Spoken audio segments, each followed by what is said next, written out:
Students, आज हम discuss करेंगे व्हाट इज डायनामिक इक्विलिब्रियम। जैसा कि आपको मालूम है कि ये प्रोसेस हम रिवर्सिबल रिएक्शन में देखते हैं।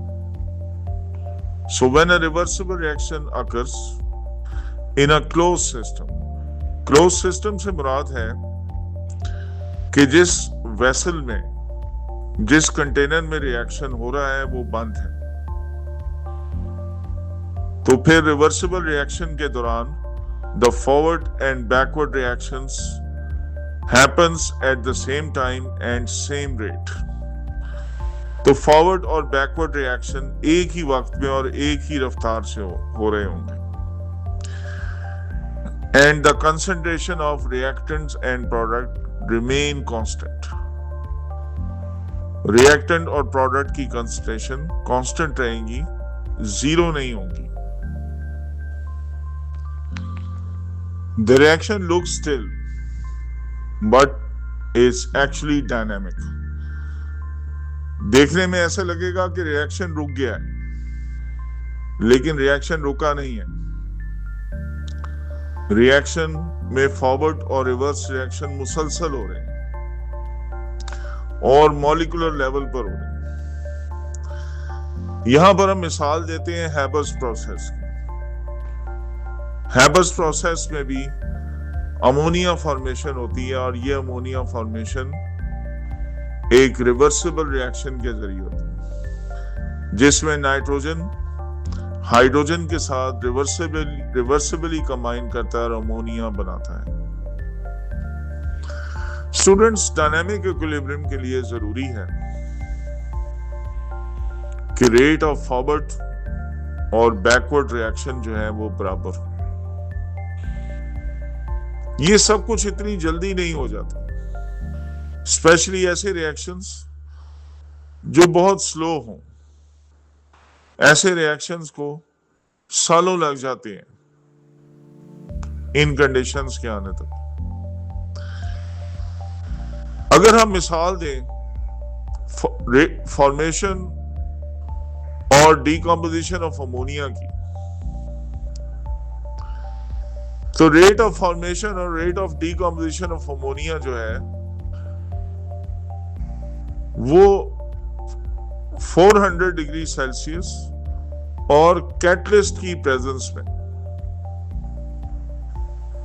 इनका रिएक्शन रेट अच्छा खासा फास्ट होता है और इस रिएक्शन को इक्विलिब्रियम में आने के लिए 1 मिनट का वक्त चाहिए। स्टूडेंट्स, अब हम स्टडी करेंगे कि किसी भी रिवर्सिबल केमिकल रिएक्शन में फिजिकल कंडीशन चेंज करने से क्या फर्क पड़ता है। मिसाल के तौर पर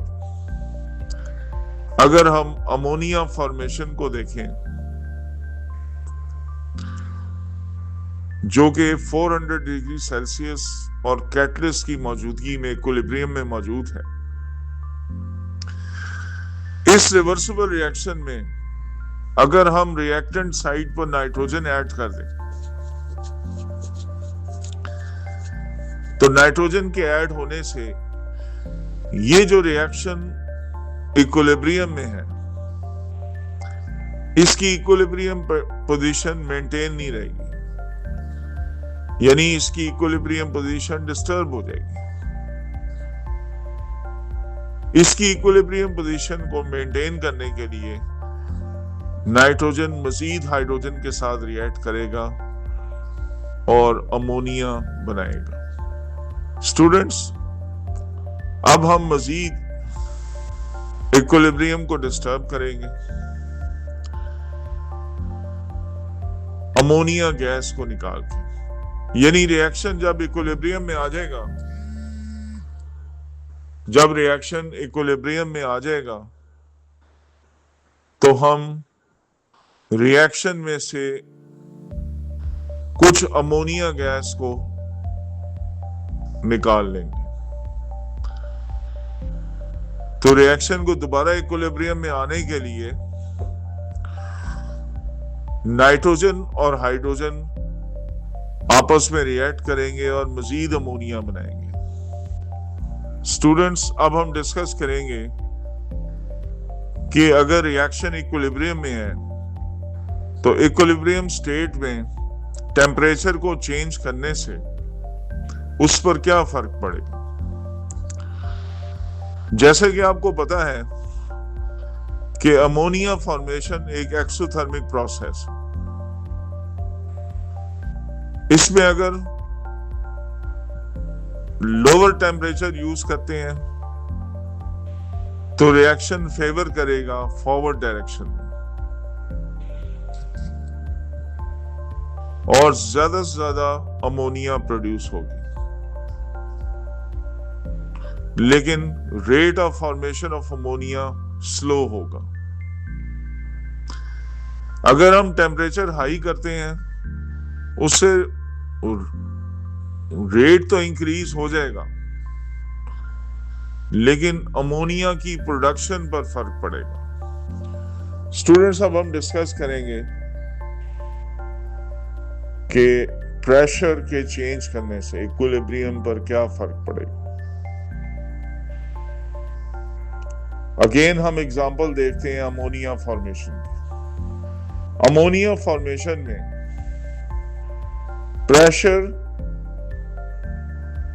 को बढ़ाने से रिएक्शन फॉरवर्ड डायरेक्शन में जाएगा।